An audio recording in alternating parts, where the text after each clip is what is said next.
James Person is Deputy Director for the Wilson Center's History and Public Policy Program and coordinator of the North Korea International Documentation Project. James, welcome back to Wilson Center Now, and thanks for joining us. Thanks for having me. Now, as you know, a couple weeks ago, we spoke with Robert Daly from the Kissinger Institute about the relationship between China and North Korea. Now we want to discuss that topic again from your perspective as a North Korea expert. And at the time, I asked Robert, on the scale of closest allies to most bitter enemies, where would you plot the relationship between China and North Korea? Great question, and difficult question to answer. It's a complicated relationship, to say the least.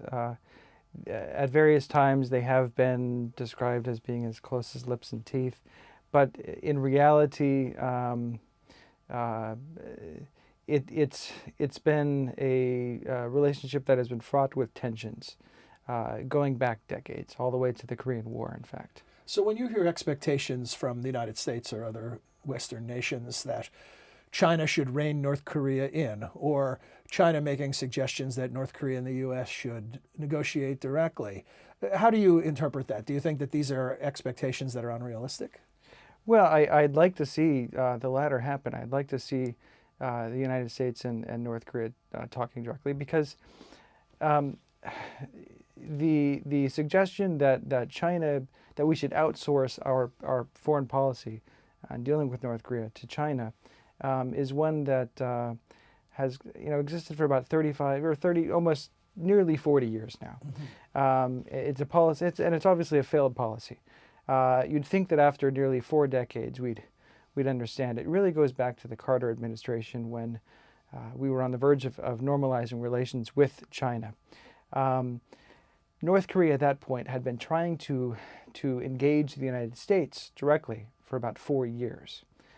This was after a period when North and South Korea, for the first time in history, really started talking with one another. After about 2.5 years of those inter-Korean negotiations, Pyongyang realized that if anything was going to happen on the peninsula, the United States needed to be in some way directly involved. And so they stepped away from those inter-Korean negotiations and tried to reach out to the United States directly. We largely ignored them. A couple of years later, over the next few years, they continued to try to reach out to us. This brings us to the late 70s, when, again, we were on the verge of normalizing relations with China, and we made the decision that we have no interests. There's no value in talking to the North Koreans directly, so we were going to rely on China's, what we believed to be China's influence over North Korea at the time, and China would then do our bidding with North Korea. And how much do we know about this influence or this perceived influence of China over North Korea? If you talk to people and you ask them, why do you believe China has so much political influence? They'll say, well, because they were allies during the Korean War. The Chinese rescued them. Mm-hmm. And I'll respond, well, a lot can happen, or a lot has happened over the intervening 7 decades. Now, clearly, China has more access than any other country to North Korea.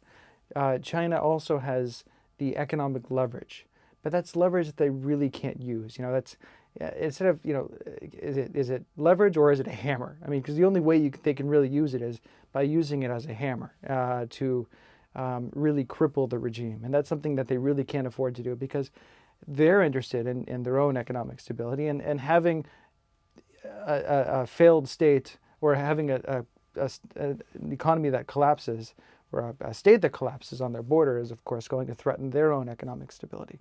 So it's not in their interest. But this idea that China has the ability to, simply twist their arm and get them to do whatever they want because of this so-called, or what is believed to be political influence, really goes, again, there's no good answer. No foundation in reality. No real foundation. In fact, there have been, as I mentioned, it's a relationship that has been fraught with tension. And there are numerous episodes where the North Koreans believe that China directly meddled in their sovereign affairs. Mm-hmm. During the Korean War, in fact. Mm-hmm. The one event that most people turn to and say, well, here, this is evidence of the closeness of the relationship. So from the North Korean perspective, what does China look like? Is it what you described in your first answer? It depends contextually. Sometimes an ally, sometimes not. Does North Korea have expectations for China? China has been perceived by the North Koreans over the years as a country, well, so you have to understand that the history before the PRC, the history before a North Korean regime, you had this Middle Kingdom where you had this back in up through the late 19th century, where China was this Middle Kingdom. Korea was a country that willfully subordinated itself. It was sort of the suzerain vassal relationship. I mean, it was much more complicated. If you look at a lot of the Korean documentation from the 19th century and before, there was never, they didn't really admit that they were subordinate to China, but they did what was necessary to get access to Chinese trade routes, to get access and to get the support and the protection of China. But it was this cultural sphere that in Korea, that Korea willingly joined and acted as the vassal state of sorts. So the North Koreans believe that China is trying to reassert its traditional hegemony, and the evidence of this is China, as I mentioned, interfering in North Korean sovereign affairs time and again during the Korean War. In 1956, when China dispatched a delegation to go and directly meddle in a domestic party dispute. During the Cultural Revolution, when China encouraged the North Koreans to carry out their own Cultural Revolution, like the one they had from 66 onwards, they encouraged the North Korean people to overthrow Kim Il-sung. There were clashes along the border in the vicinity of Mount Paektu. You had then in 1980, China actually openly expressed its concern about North Korea appointing Kim Jong-il, the son of founder Kim Il-sung, as the successor. They said, well, this is something that only happens in bourgeois countries. And for the North Koreans, how is it that China today, we're no longer as part of this suzerain vassal relationship.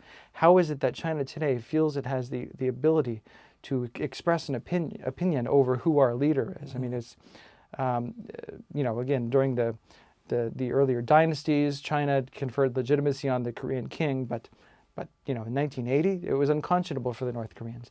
So there are these episodes that reinforce this notion that China is trying to reassert its hegemony. So it's at the point now where, by asking China to use its supposed influence to force North Korea to adjust its policies, by doing that, we are asking them to do precisely what North Korea most resents. It's going to backfire. A final quick thought is on the cultural level, the people-to-people level. We've seen China become more open in a lot of ways, and in many ways motivated by a desire to become more of a player, whether it's economically or otherwise in the world. Does that have any sort of cultural influence on North Korea? Do you see anything in the cards that might suggest North Korea may someday become part of that wave? Great question, and I would say no. In fact, the North Koreans are looking at it as a lesson of what not to do. They look at China's opening. They see it as weakening? They see it as a weakening. They see it as they're looking at Tiananmen. They looked at a lot of the corruption problems that China has today. And they're saying, well, this is a result of your opening and embracing the world and integration into the world.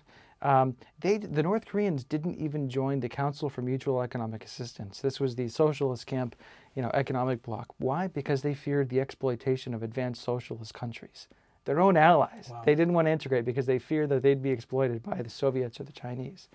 And that was at a time when their economy was stronger. Today, with the economy as weak as it is, I don't see any chance of North Korea following a Chinese model and opening and trying to become a bigger player through integration, because it means a loss of freedom of action, and in their eyes, a loss of sovereignty. So unfortunately, I don't think that Chinese efforts, and they've been very. This is something that they've been encouraging the North Koreans to do over the years, to integrate, to open, to follow their model. I just don't see much success. Well, I guess optimism or pessimism is in the eye of the beholder, but whatever you perceive that answer to be, that's where we'll end this. But thank you, James, for a history lesson and for a great discussion on the current relationship as well. Thanks very much.